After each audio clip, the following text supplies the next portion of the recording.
Okay, welcome. This is the first session of Work Legally and Ethically, National Identifier CHC LEG 001.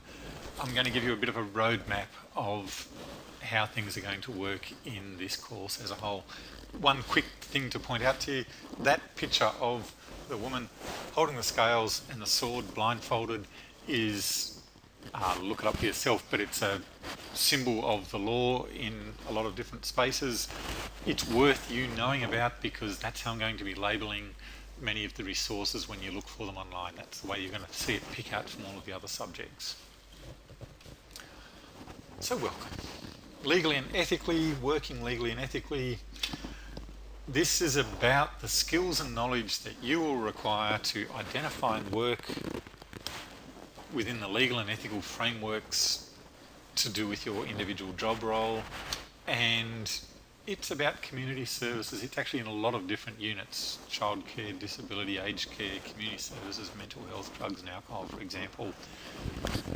It applies to community services and health workers who play a proactive role in identifying and meeting their legal and ethical responsibilities, which should be all of us after all.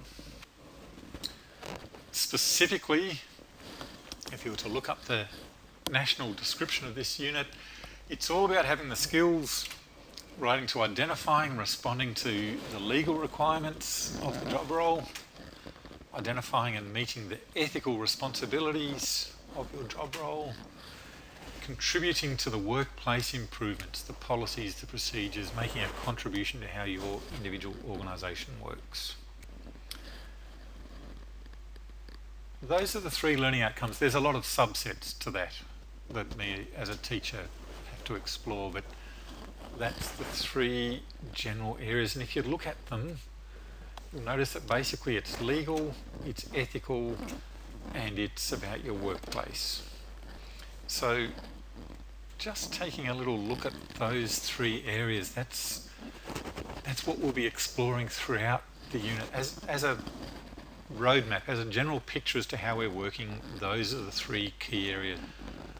There is a fourth which I'll mention in just a moment. Basically, taking them one at a time, workplace improvements are about the policies and procedures for your specific organisation. That will vary depending on where you go to work in the future. The ethical requirements are a bit bigger than that. These are the things that we as an industry have agreed on. So although there's variations between subsectors, so disability will have a different code of ethics to the aged care sector, and that will be different again to the mental health or youth work areas. There's a lot in common, but it's about that as a whole.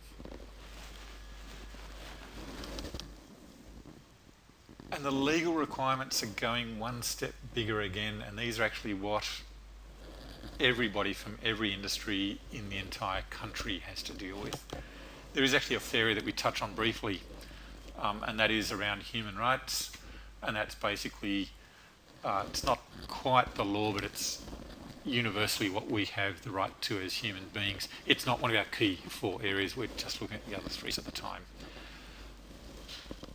And I want you to get a good picture on this because I think you actually know about the legal requirements. I think you know that there's things that the law says you have to do. I think you know there's things that the law says that you cannot do, and we can draw a line around that and we can say this is the legal domain.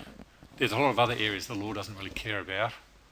So the law says if you drive a car you have to have a licence. The law says you can't speed.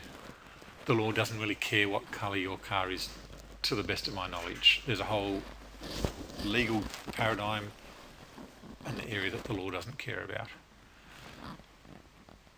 It's important that you get that clear in your head. I'm not talking about the things inside the circle are legal and the things outside are illegal. I'm saying this is the legal area, and there's all sorts of stuff that the law doesn't really care about. Let's get that clear.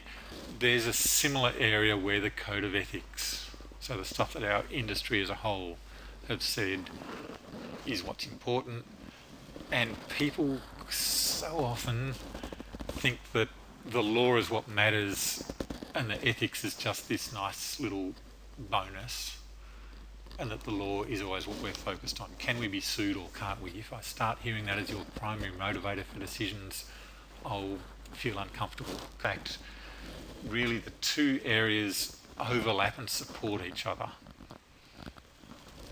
There's areas where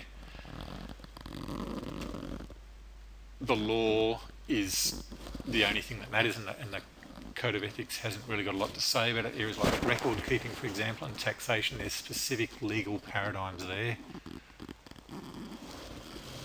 Just as there's specific ethical paradigms where the Code of Ethics says that we have a duty towards the industry to not bring it into ill repute. We have a duty towards ourselves, a duty towards our employer. These areas aren't legally required, but they are ethically required.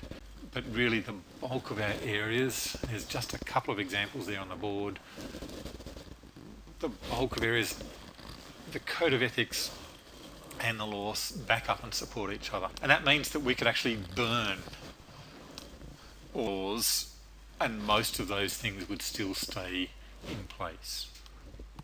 There would still be the legal paradigm that we've lost there though. Specifically how to deal with child protection, for example, or specifically some greater areas there that everybody has to deal with, duty of care. Or we could say the same, we could just wipe out the Code of Ethics.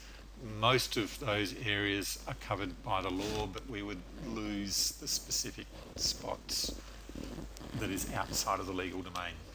The two overlap and support each other. Now, I mention this because Factor third, you'd remember, and that is the workplace.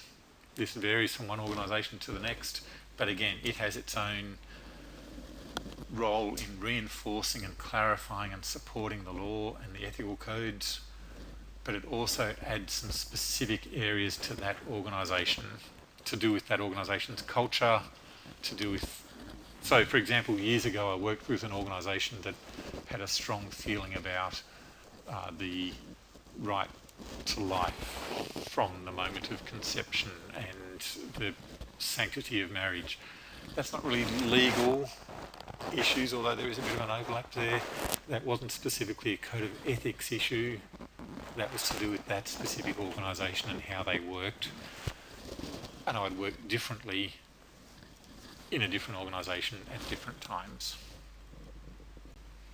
So the three of them overlap, but they each have their own unique spaces.